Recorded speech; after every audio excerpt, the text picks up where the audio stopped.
Hello there, welcome back to the show. Today I'm going to talk about Captain Kronos Vampire Hunter. It's going to be a brief one. Captain Kronos was a Hammer movie from the 70s. You know, it was the late era where they'd had their big hits with Dracula and Frankenstein, the Mummy, and they'd lost their deal with Warner's. They were starting to do individual deals and making double bill films.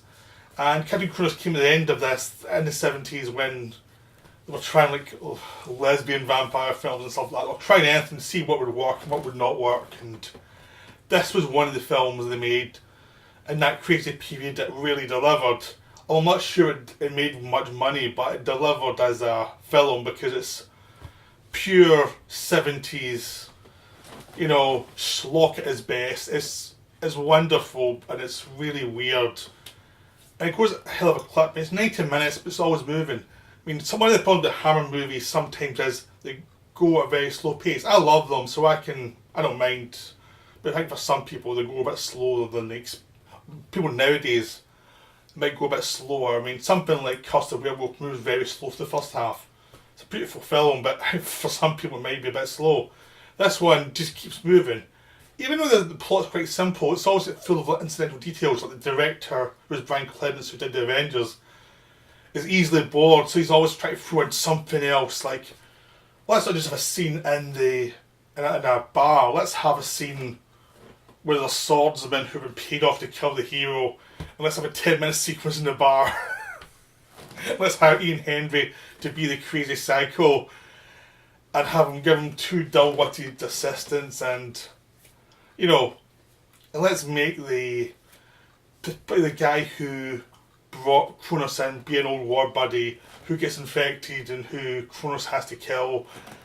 So there's all these things that could have just been very rote that become very energetic because you get a sense people really enjoyed making this film. They felt that they were doing something they wanted to do, and it was like, let's do this, let's do that, let's do this. So the production design feels, even though they're using the same normal locations, it feels like they're trying to find angles to make it more interesting. They're trying to make sure that the extras have punch to them, that no one's just there for the sake of being there. Even background characters who look thing tend to have a purpose. Like one guy, he was on looking at things, ends up being the guy who ends up bringing the village with their pitchforks, like Kronos for a bit.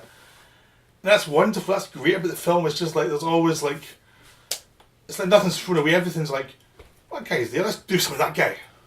That person's there, let's do something with that guy. And it's even the people who are the red herring characters, they've been set up to fool you to think of the villains.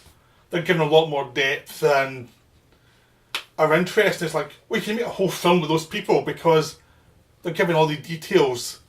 And then when you see what's actually the reality situation, you realise they're not the baddies.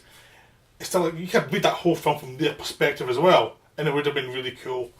You could read the film from the villain perspective, and it would have been really cool because the villain's motivations were fun.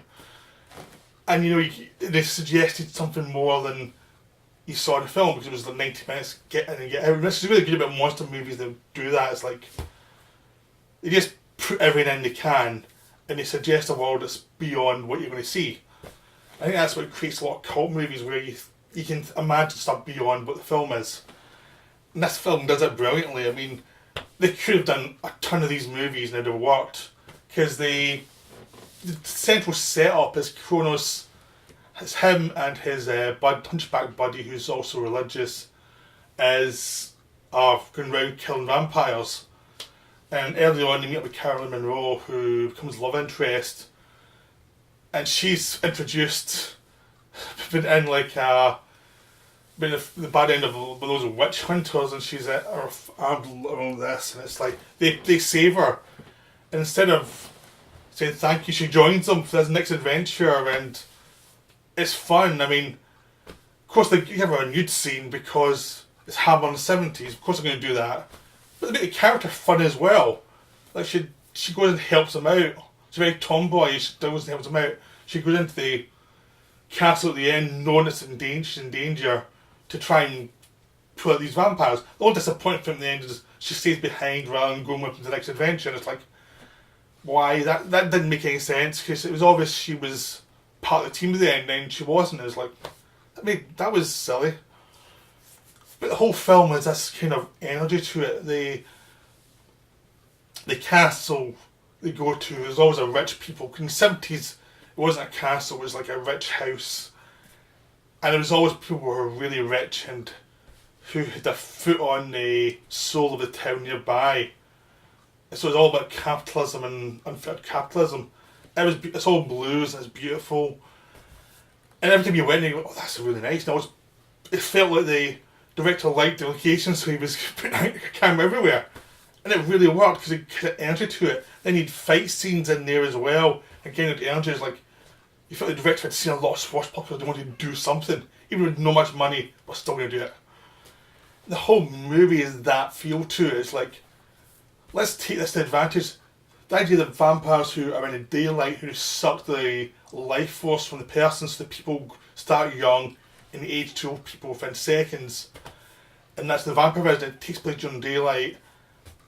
And it's brilliant. It's just a narrative. It's like, okay, what vampires have been done. Let's see what we can do with them. The plot is, okay, how do we kill this kind of vampire, because it's not the same as some of the other ones. And you have to find a solution to kill this vampire.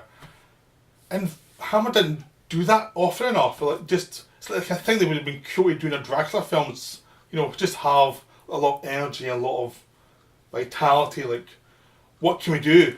But they never seem to do that. And that's why some of the Dracula films seem to get a bit stale. Which is funny, because the Frankenstein movies, and knew there's limitations. They were always trying to reinvent themselves, so they actually became, for me, more interesting as they went on. Because it's like, we've done that bit of Frankenstein. What else can we do? Let's make the monster a woman. Let's make Frankenstein a real villain, and Frankenstein must be destroyed, and and give pathos to the monster, like different brains, different bodies. It's like, that's what Hammer was. When I was the best, stuff like Demons of the Mind. It was a bit of a weird psychological thing. Even some other ones like Kiss the Vampire or something, it had a lot of energy. It wasn't quite the same. Brides of Dracula wasn't quite the same. It's always these little details. That's what Hammer was at his best. The atmosphere, the conventions are getting tweaked slightly. And this is one of the best late ones. This is just fun. It's wonderfully fun. It knows what it is. Everyone's playing slightly over the top in the best of Hammer way, where everyone knows what the film they're in is. They're having fun, they're enjoying it, and they're not taking themselves seriously at all, but they're not mocking the film either. They're playing along the film, but there's a twinkle in their eye. Everyone knows what they're doing. So, Captain Kronos Vampire Hunter, if you like old horror adventure movies, check it out. It's wonderful. It's so much fun. I hope you enjoyed this. We're back soon. Hopefully I'll do some more Hammer movie things, because I really enjoy watching Hammer movies. Okay, bye.